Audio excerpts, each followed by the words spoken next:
নমস্কার বন্ধুরা, মানডিসের update YouTube চ্যানেলে সবাইকে স্বাগত। বন্ধুরা, রেলওয়ে গ্রুপ ডি অর্থাৎ লেভেল 1 যেটার ফর্ম ফিল আপ এখনও চলছে, রেলওয়ে গ্রুপ ডিতে মোট 14টি পোস্ট রয়েছে। আজ এই ভিডিওতে এই পোস্টগুলি নিয়ে ডিটেলসে আলোচনা করব। পোস্টগুলির প্রত্যেকটির ওয়ার্ক প্রোফাইল কেমন, কোনগুলি ইনডোর, কোনগুলি আউটডোর, ওয়ার্ক ডিউটি ইত্যাদি ইত্যাদি। সো বন্ধুরা, ভিডিওটা শেষ পর্যন্ত দেখো, কারণ পোস্ট প্রেফারেন্স দেওয়াটা কিন্তু অত্যন্ত গুরুত্বপূর্ণ। তো প্রথমেই জানিয়ে দিই, এই গ্রুপ ডি কর্মীরা কিন্তু সব পোস্টেতেই সিনিয়রদের হেল্পার বা অ্যাসিস্ট্যান্ট হিসেবে কাজ করে থাকে। তো প্রথমেই কথা বলবো ট্র্যাক মেনটেনারকে নিয়ে। ট্র্যাক মেনটেনার, ট্রেনের যে ট্র্যাক সেটা রক্ষণাবেক্ষণের দায়িত্ব তাদের উপর। ট্র্যাকে কোথায় প্যাঁচ ঢিলা হয়েছে কিনা, কোথাও ভেঙেছে কিনা, এবং লাইনে যে পাথর রয়েছে তার লেভেল ঠিকঠাক রয়েছে কিনা, ট্র্যাকে ওয়েলিং, গ্রিজিং ইত্যাদিও করা কিন্তু এই ট্র্যাক মেনটেনারদের কাজ হয়ে থাকে। দেখবে এরা অরেঞ্জ কালারের ড্রেস পরে ট্র্যাকে ঘুরতে থাকে। এরা হাতে হাতুড়ি এবং টুলস ব্যাগ নিয়ে ঘুরতে থাকে। এদের পার ডে 5 থেকে 8 কিলোমিটার এরিয়া কভার করতে হয়।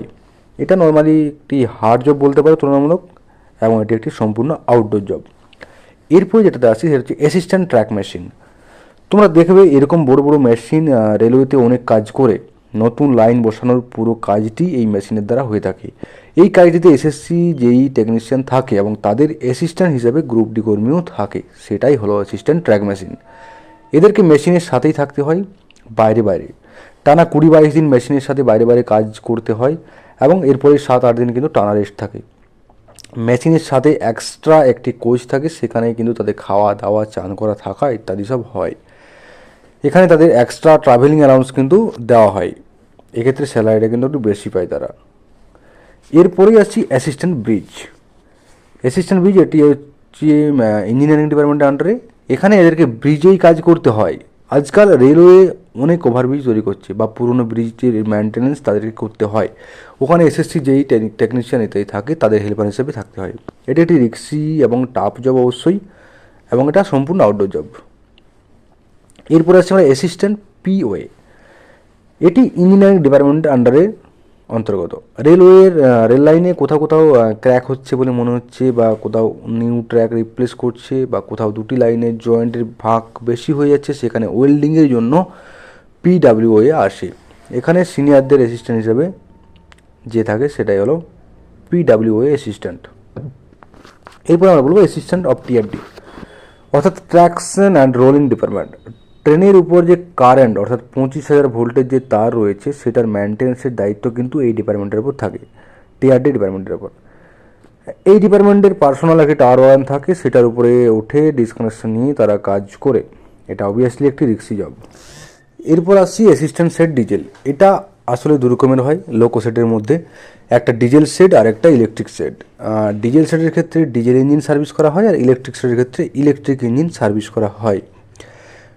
ডিজেল ইঞ্জিনের ক্ষেত্রে কী হয়, এটা একটু প্রবলেমেটিক, কারণ এখানে তেল টেল নিয়ে কাজ করতে হয় মেকানিক্যালি। আর সবার কাজই আলাদা আলাদা থাকে, অর্থাৎ অনেকের থেকে কেউ কেউ লাইটের কাজ করে, আবার কেউ ইঞ্জিনের কাজ করে, কেউ ট্রান্সফর্মার থেকে তেল বার করছে। এই সব কাজ কিন্তু এই ডিজেল ইঞ্জিনের করা হয়। এরপর আসছি অ্যাসিস্ট্যান্ট সেট ইলেকট্রিক। সেম কাজ, এক্ষেত্রে পরিষ্কার পরিচ্ছন্নতা একটু বেশি আর কি, এটাই ডিজেলের থেকে। আর এছাড়া এখানে ইলেকট্রিক ইঞ্জিন বেশি রয়েছে ডিজেল ইঞ্জিনের তুলনায়, তাই এদের প্রেফারেন্সটাও কিন্তু একটু বেশি। ইলেকট্রিক ইঞ্জিনের সার্ভিস এবং মেনটেন্যান্স করা হয় এই ইলেকট্রিক শেড অ্যাসিস্ট্যান্ট যারা হয় তারা কিন্তু মেনটেন্যান্সের দায়িত্বে থাকে। শেডের এবং এখান থেকে একটি ভালো সুযোগ রয়েছে, যে ইলেকট্রিক শেডে যারা আছো তাদের ইন্টারনাল একটি এক্সাম হয়, ওখান থেকে কিন্তু ডাইরেক্ট লোকো পাইলট হওয়ার সুবিধা পাওয়া যায় এক্সাম পাস করলে। এরপর আসছি অ্যাসিস্ট্যান্ট অপারেশন ইলেকট্রিক্যাল। এক্ষেত্রে ইলেকট্রিক্যাল ওয়ার্ক রিলেটেড কাজ করতে হয়। Railway station, railway colony, railway office, এসব জায়গায় ইলেকট্রিকের কাজ করতে হয়। যেমন যেখানে লাইট আসছে না, সকেট খারাপ হয়ে গেছে ইত্যাদি ইত্যাদি জায়গায় যে প্রবলেম হয়, একটা অনলাইন ওয়েবসাইট থেকে ওখানে রেলওয়ে কলোনি যার প্রবলেম আছে তারা অনলাইন ওয়েবসাইটে এটা করে এন্ট্রি করে, এবং তারা সেখানে সার্ভিস দেয়। এছাড়া মোস্টলি এটা দিনেই কাজ, এবং যদি কোনো ফেলিওর থাকে এমার্জেন্সি তখন রাতে কিন্তু বেরোতে হয়। এরপর আসছে অ্যাসিস্ট্যান্ট টিএল অ্যান্ড এসি। এটা সবচেয়ে বেশি স্যালারি হয়, কারণ এখানে কী হয়, এখানে পরিমাণে ট্রাভেলিং অ্যালাউন্স বানায়।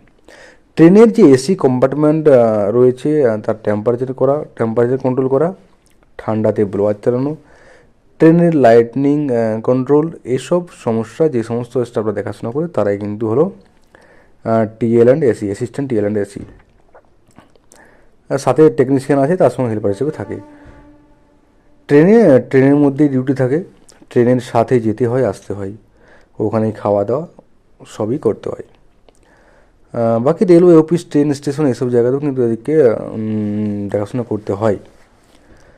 এরপর আসছি assistant TL and AC workshop. দুটো কাজ একই, মেনটেন্স করা, বাট এটা ওয়ার্কশপে।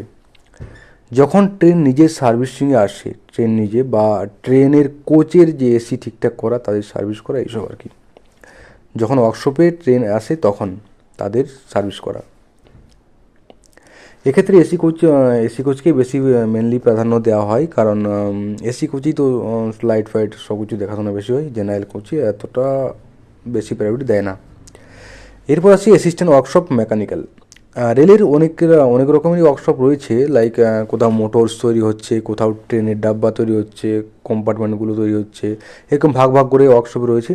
এরকমই কোনো একটা ওয়ার্কশপে কাজ দেবে অ্যাসিস্ট্যান্ট ওয়ার্কশপ, যারা অ্যাসিস্ট্যান্ট থাকবে আর কি ওয়ার্কশপের মেকানিক্যালের। এটাও একটা ভালো জব, এটা কিন্তু 8 ঘন্টা ডিউটি থাকে এবং সানডে ছুটি পাবে প্রপারলি, এবং মোটামুটি ফেস্টিভ্যালেও ছুটি কিন্তু পেয়ে যাওয়া। এরপর বলছি assistant CNW, carriage and wagon.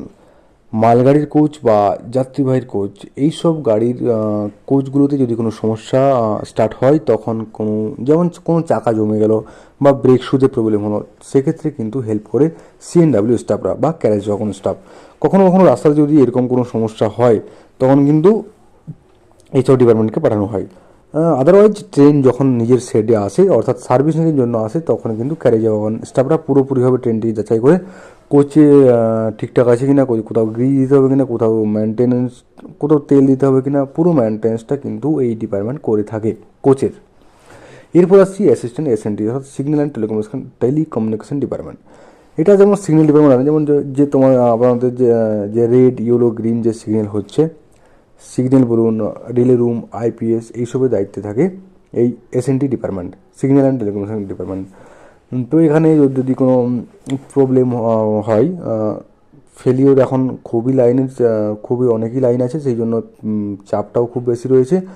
এদের সকাল থেকে সন্ধ্যা পর্যন্ত ডিউটি করতে হয়, এবং রাত্রে যদি ফেলিওর হয় তাহলে কিন্তু সাইডে আবার আসতে হয়। এছাড়া যেখানে যে ইএসএম রয়েছে, ইলেকট্রিক্যাল সিগন্যাল মেনটেনার, তাদের অ্যাসিস্ট্যান্ট বা হেল্পার হিসেবে এরা নিযুক্ত হয়ে থাকে। এরপর আসছে পয়েন্টসম্যান। পয়েন্টসম্যান এটাকে 1 নম্বর দিতে পারো, কিন্তু এটা হচ্ছে যে কাজটা, সেটা হচ্ছে ফ্ল্যাগ দেখানো। দেখবেন যে ট্রেন যখন যায়, যে আমরা গ্রিন বা রেড, গ্রিন ফ্ল্যাগই বেশি দেখায়, গ্রিন ফ্ল্যাগ যারা দেখায় তারাই হচ্ছে পয়েন্টসম্যান। এরা স্টেশন মাস্টারের সঙ্গে থেকে থাকে, স্টেশন মাস্টারের রুমে যখন ট্রেন আসে তাদেরকে পাঠানো হয় ফ্ল্যাগ দেখানোর জন্য, গ্রিন সিগন্যাল দেওয়ার জন্য ফ্ল্যাগের দ্বারা। এখানে একটা ভালো সুবিধা আছে পয়েন্টসম্যানদের ক্ষেত্রে, এদের কিন্তু ডিউটি একদম 8 ঘন্টা, বড়ো স্টেশন হলে 8 ঘন্টা এবং ছোটো স্টেশন হলে 12 ঘন্টা। এখানে সেরকম কিন্তু চাপের কাজ নেই, জাস্ট তোমার ফ্ল্যাগ দেখানো কাজ। এক্ষেত্রে কিন্তু একটি আছে, 3 বছর পরে কিন্তু একটা এক্সাম হয়, যেটা ডিরেক্ট কিন্তু স্টেশন মাস্টার হতে পারবে। এখানে কিন্তু এই অপরচুনিটিটা রয়েছে, পয়েন্টসম্যানরা স্টেশন মাস্টারদের সাথেই থেকে থাকে। এই ছিল আজকের ভিডিও। তো বন্ধুরা, পরে তোমরা দেখবে তোমাদের যেটা ভালো লাগে। আমার হিসেব অনুযায়ী এটা ভালো লাগলো। প্রথমে পয়েন্টসম্যান দিও, এরপরে এসএনটি সিগন্যাল দিও, এরপরে ওয়ার্কশপগুলো সব দিও, এবং শেষে টিআরডি, ব্রিজ, এইসবগুলো কিন্তু দিয়ে রাখো, তাহলে কিন্তু ভালো হবে। ধন্যবাদ, আসছি অন্য কোনো ভিডিওতে।